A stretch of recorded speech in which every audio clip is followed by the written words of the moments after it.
Well, hello everyone. I'm a little farther along with the 51 Flathead, so let me show you how I got here. Alright, I'm getting ready to put on the cam cover. Use a little silicone. Put a little bead around here.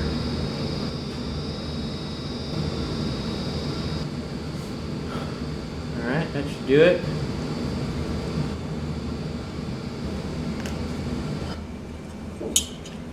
Bead on the cover.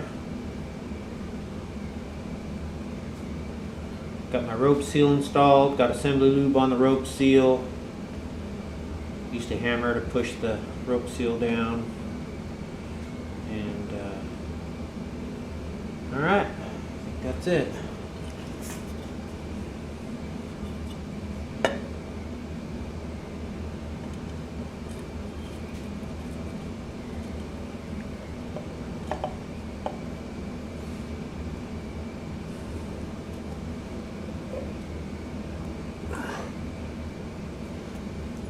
That rope seal makes it kind of tough to get the bolt holes lined up. So.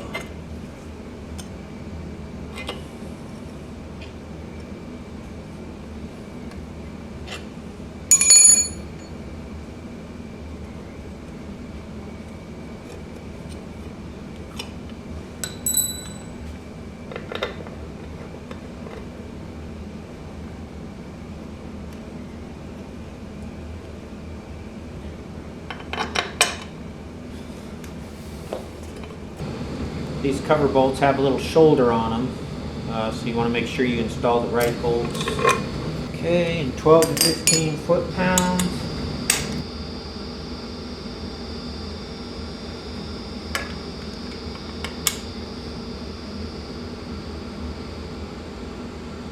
Cool, cam cover's done. Alright, I'm prepping the oil pan to be prepping for the installation of the oil pan. And I had some questions about these rope seals. They have you trim the rope seals the thickness of the gasket above, you know, the block or the plate here, and so they tell you to do that. Well, in the couple books that I have, tell you to do that.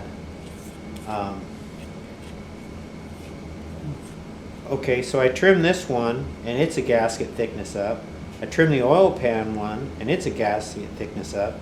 Plus this cork gasket fits on top of the rope seal. So that's 3 gasket thicknesses where the rope seal is.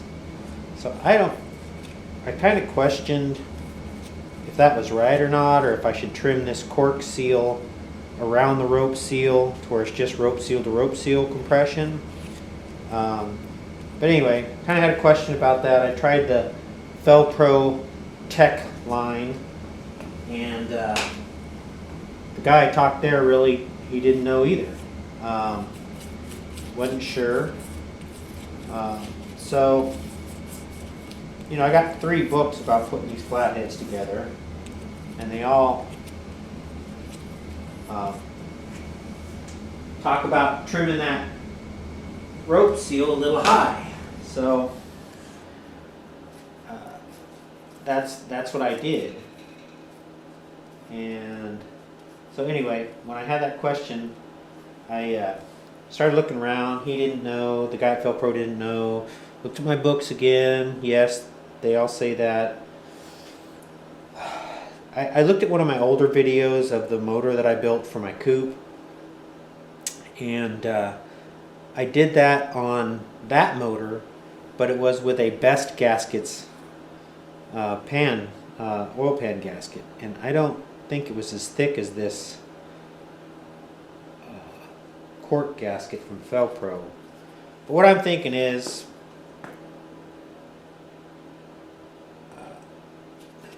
if I lay the cork pan gasket on top of the rope seal, sandwich the cork gasket between the rope seals, when I torque down this oil pan, it might push those rope seals down into that little channel where they rest, and maybe help seal it better, or it might squash them or whatever. So I guess I'm going to try and install it that way. I hope I don't have an oil leak with the 3 different thicknesses, but anyway, well, that's what I'm going to try. I've just put a little grease along the block pan rail there, because if I ever have to take the oil pan off, or someone has to take the oil pan off, the silicone won't stick the oil pan to the block. The cork seal should seal it from oil leaks.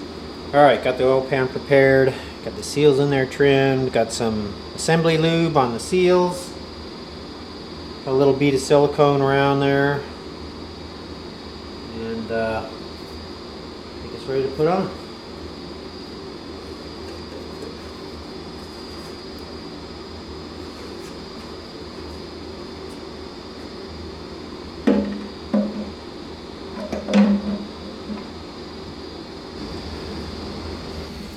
Well, I'm glad I put the oil pan on with a little bit of grease there, because it was easy to pull back off. When I was digging through my bag of parts that I disassembled, looking to clean the intake manifold bolts, I found these little nuts here, which in the manual they call them PAL nuts, and they install on the rod nuts as like a locking device. So I've got to go through and install those. I did find in the manual that you install them to 48 inch-pounds or 4 foot-pounds. So that's what I'll be doing.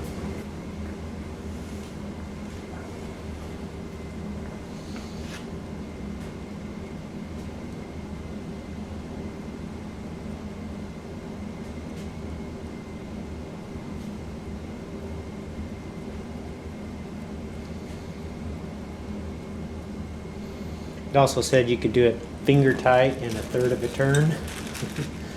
Let's just see how that corresponds to 48 inch-pounds.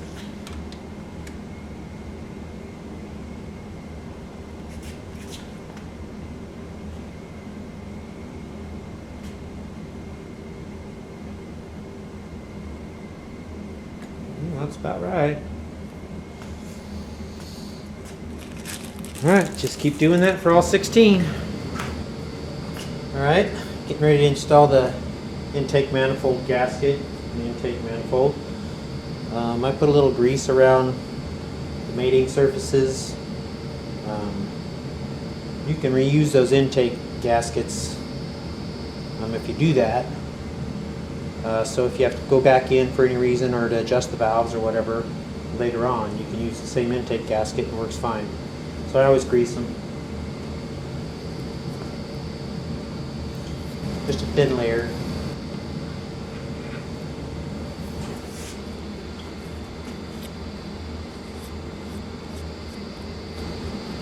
Just do this all the way around, and I'll bolt down my intake gasket.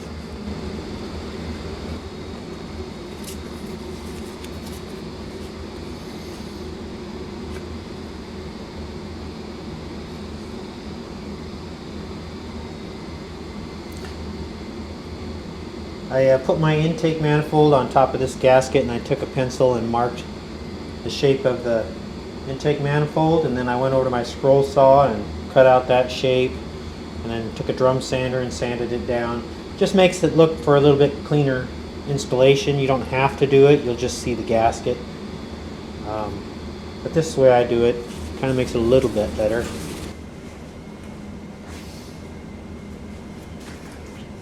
A little more grease on the intake gasket, and I cleaned up the intake manifold in my parts cleaner. Looks okay.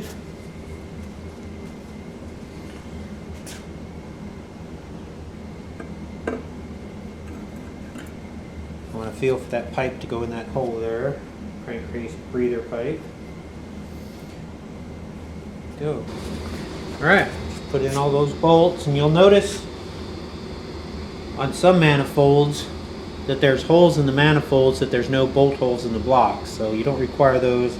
I think they're kind of universal to fit the older blocks, newer blocks, whatever, but like this hole and that hole are not used.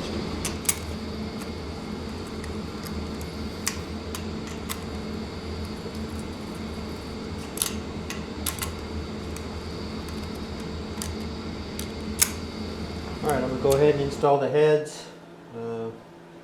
Wipe down everything, make sure the cylinders were nice and oiled again. And Velcro gaskets have front marked on them. Then this side is different. You can see on the block the shape. It's not like that on the other side, so you know which side is right. And I'm just going to install and dry. Some people put on like the copper spray, but let me do this. So let me try to get it out. I ran a tap through all my spark plug holes to make sure there was no rust or anything in there, that when I put in my spark plugs, all that rust would fall in the cylinders. So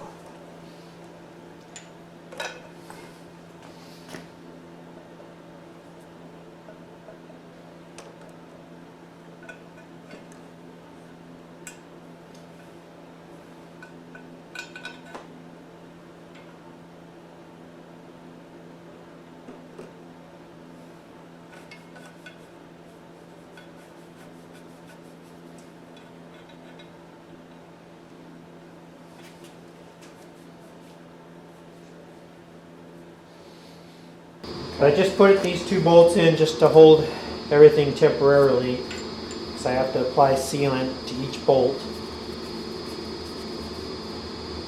Again, I use the Permatex thread sealant, high temp thread sealant. Works for me.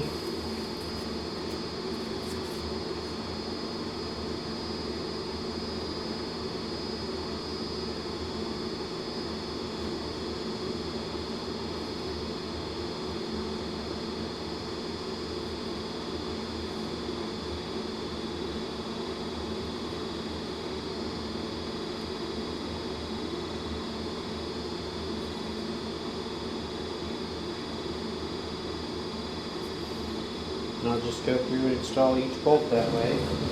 Went through and cleaned up all my bolts with the wire wheel. I got all the bolts in with sealant on the threads. I'm going to go ahead and start torquing them down. I'll do it in 3 steps. Starting off at 30. Pretty much just working your way from the inside out.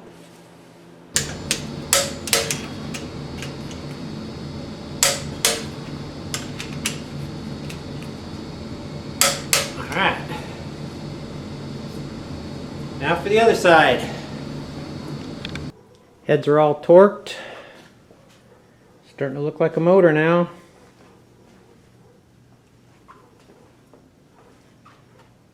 I can add the fuel pump and the carburetor.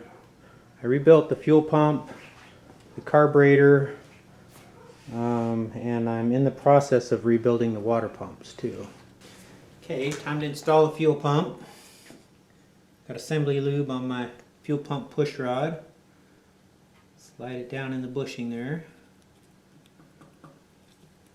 Okay. Gasket. Rebuilt fuel pump. I got assembly lube on the little plunger down there.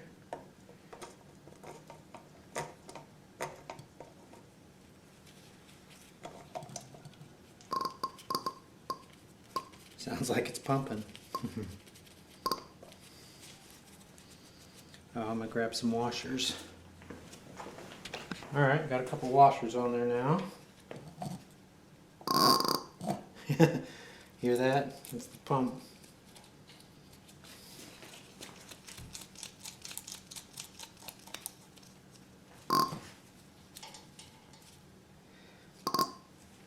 Alright, and I'll grab my torque wrench. Okay, 8 pounds. Cool. Now I can install the carburetor. Okay, now for the carburetor. Got the gasket on there. I rebuilt this carb. Put a different top on it. It had the truck top on it, which has a different type of air filter. So I had some old carburetors, so I put the top on it that you can just slide a normal carburetor on there for it. And then replaced everything inside, checked it, squirts good. So yeah, ready to install. Wish I could have got it a little bit cleaner, new, shiny looking, but I don't have a vapor blaster or anything like that. So I just scrubbed it up with my parts cleaner and a wire brush and a fiber brush. Did the best I could. Got the carburetor all bolted down and tightened up. Cleaned up the stock fuel line. Blew out the inside with carb cleaner. And tightened her down. So that's all good to go. Mounted my generator. This is the stock 6-volt one. I don't know if it works or not. Painted it up. Well, I decided to use the exhaust that came with the motor, so I wire wheeled all the exhaust and put on some VHT high temp exhaust paint and a little copper anti-seize on the bolts and bolted her in. Now, I'm not sure how loud it's going to be with that exhaust coming out right there. I might have to get some sort of a small pipe or something, but not quite sure. Figured out though. And painted up my coil bracket. Got a 12-volt coil from Napa, and got a new rotor. I ordered a cap and a condenser, and waiting for that stuff to come in to do my ignition area. Check all that out. The points and all that stuff could probably be replaced, but I did file the points areas, so we'll see how that goes. But yeah, got her together. So I have everything installed. Put the distributor in, had some problems with getting spark, but I kind of got that figured out, at least for now, until I try starting it on the engine run stand, which I still have to make. Yeah, so got oil pressure gauge in there, although I will remove this. I'll pour some oil down in there, make sure it's got a nice source of oil right before I start it, so that'll help with the oil flow immediately. It's all together, just got to put the plugs in it and build the test stand. So until then, I'll do another video when I try to start it up. I am rebuilding my water pumps. I've got one rebuilt yet. I needed a different... I ordered 2 rebuild kits. They only sent me one, so I'm waiting for the second one to come to do the other water pump. But, yep, ready to go. Thanks for watching.